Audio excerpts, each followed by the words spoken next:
2019 నుంచి 2014 నుంచి 2019 దాకా కూడా అమరావతి కోసం చాలా కష్టపడ్డారు చంద్రబాబు నాయుడు గారు. అలాగే పోలవరం కోసం కష్టపడ్డారు, చాలా కష్టపడ్డారు. కానీ పోలవరం మధ్యలో ఆగిపోయేసరికి, లాస్ట్ లో కంప్లీట్ చేయలేకపోయేసరికి ఏమైపోయింది, ఆగిపోయిందా? తర్వాత మళ్ళీ అమరావతి విషయంలో కూడా పూర్తిగా కంప్లీట్ చేయడానికి అప్పట్లో ఇంకా టైం సరిపోలేదు కాబట్టి అది మొత్తం ఆగిపోయిందా? అట్లా ఇప్పుడు ఈ ప్రభుత్వం కూడా ఈ 5 ఏళ్ళ టైం ఇచ్చిన టైం 5 ఏళ్ళు. ఈ 5 ఏళ్లలో మీరు బాగానే చేస్తారు. సరే, అమరావతి ఇంకా కొంచెం ముందుకెళ్తుంది. 30,000 కోట్ల రూపాయలు, 31,000 కోట్ల రూపాయలు రెడీగా ఉన్నాయి, ఒక షేపుకి తీసుకొస్తారు. కానీ తర్వాత మళ్ళీ అక్కడ ఆపేస్తే ఏంటి? ఇది కదా భయం అనేది. లాస్ట్ టైం చంద్రబాబు నాయుడు గారి ప్రభుత్వాన్ని చూసిన తర్వాత, మళ్ళీ జగన్మోహన్ రెడ్డి గారి ప్రభుత్వం వచ్చిన తర్వాత, పరిస్థితులు గమనించిన తర్వాత, అందుకనే ఆ అపనమ్మకం అనేది ప్రతి ఒక్కళ్ళలోనూ ఉంది.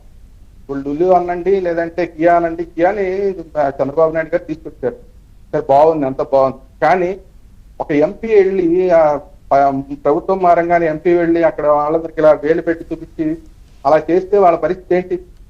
మేము పెట్టుబడి పెడతాం, చంద్రబాబు నాయుడు గారి మీద నమ్మకం ఉంది, కూటమి ప్రభుత్వం మీద నమ్మకం ఉంది, పెట్టుబడి పెడతాం. వచ్చారు కియా వాళ్ళు, తర్వాత ఏం జరిగింది? ఆ భయం కియా వాళ్ళకి ఉంది కదా, ఆ భయం కియా వాళ్ళ దగ్గర మొత్తం ప్రపంచవ్యాప్తంగా వెళ్ళిపోయింది. కియా వాళ్ళు మన చుట్టాలు కాదు, పక్కాలు కాదు, ఆంధ్ర వాళ్ళు. కియా వాళ్ళు ఏంటండి, ఏపీలోనే పుట్టి ఏపీ కోసమే విదేశాల నుంచి వచ్చేసి ఏపీ తెలుగువాడు అమర్ రాజా పెట్టి ఆయన పారిపోయి హైదరాబాద్ వెళ్ళిపోయాడు. అదే చెప్పబోతున్నా. వీళ్ళు అమర్ రాజాది అయితే ఒకవేళ మనలో మనం సర్దుకుంటాం, ఎక్కడ బయట దీని గురించి మాట్లాడద్దని. కానీ కియా వాళ్ళు మనం ఆపలేంగా. కియా వాళ్ళు వరల్డ్ వైడ్ గా మొత్తం అందరికీ చెప్పేస్తారు, ఇలా వచ్చాడే, ఒక ఆయన వచ్చాడు, ఇలా వేలెట్టి చూపించాడు, మేము అంత పెట్టుబడులు పెట్టి ఆ రాష్ట్రాన్ని డెవలప్ చేస్తుంటే, అక్కడ అంతమందికి ఉద్యోగాలు ఇస్తుంటే అని చెప్తాడు.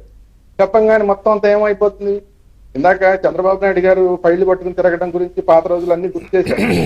ఆ తర్వాత కదా ఈ డెవలప్మెంట్ అంతా జరిగింది. ఆపేయడాలు, వచ్చిన ఆ భయం ఏదైతే ఉందో ఆ భయాన్ని పోగొట్టాలి. మీరు ఇప్పుడు మళ్ళీ పట్టాభి గారు ఏం చెప్తారంటే, మేము మళ్ళీ అభివృద్ధి చేస్తామండి అని చెప్తారు.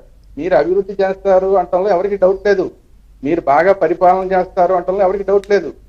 కానీ అవన్నీ చేసిన తర్వాతే ప్రభుత్వాలు మారుతూ వస్తున్నాయి. ఈసారి ఆ ప్రభుత్వాలు మళ్ళీ మారకుండా మీరే మళ్ళీ వచ్చేలాగా మీరేం చేయగలుగుతారు? ఎందుకంటే లాస్ట్ టైం ఆయన ఏం చెప్పాడు, నేను మళ్ళీ 25 ఏళ్ళ దాకా నేనే ఉంటానని చెప్పాడు. సరే, ఆయన ఉండలేకపోయి వెళ్ళిపోయాడు. కానీ అలాగా ఉండేలాగా మీరు ఏం చేయగలుగుతారు? ఇది చెప్పండి. ఇది క్వశ్చన్ మార్క్. మీరు జగన్మోహన్ రెడ్డిని రాజకీయంగా లేకుండా చేసేస్తారా? వైసీపీ పార్టీని రాజకీయంగా లేకుండా చేసేస్తారా? ఇంకా ఏం చేస్తారు మీరు ఎట్టి పరిస్థితుల్లో జగన్మోహన్ రెడ్డి రాకుండా ఉండడానికి మీ దగ్గర ఉన్న ప్లాన్స్ ఏంటి? మీ దగ్గర అభివృద్ధి చేయడానికి ప్లాన్స్ ఉన్నాయి, మీ దగ్గర కేంద్ర ప్రభుత్వం ఉంది, కేంద్ర ప్రభుత్వం మీకు సపోర్ట్ ఇస్తుంది, మీ దగ్గర డబ్బులు వస్తాయి, ఇదంతా ఓకే. ప్రజల నుంచి మీకు సపోర్ట్ ఉంది, ఇదంతా ఓకే. కానీ మళ్ళీ ఈ జగన్మోహన్ రెడ్డి గాని వైసీపీ ప్రభుత్వం కానీ మళ్ళీ రాకుండా ఉండటానికి మీరేం చేస్తారు? ఆ ప్లాన్స్ ఏంటి చెప్పండి. ఇది అడుగుతున్నారు. ఇది వదిలేసి వాళ్ళు భయపడుతున్నారు అంటే ప్రజల్లోనే ఉంది ఆ భయం. పారిశ్రామికవేత్తలు ప్రజల్లో అంటే మీరు అంటుంటే నాకు ఒక ఇది గుర్తొచ్చింది. మొన్న గుంటూరు నుంచి ఒక ఆయన ఫోన్ చేశారు. జగన్మోహన్ రెడ్డి హయాంలో వాళ్ళ మేనగోడల్ని అత్తింటి వారు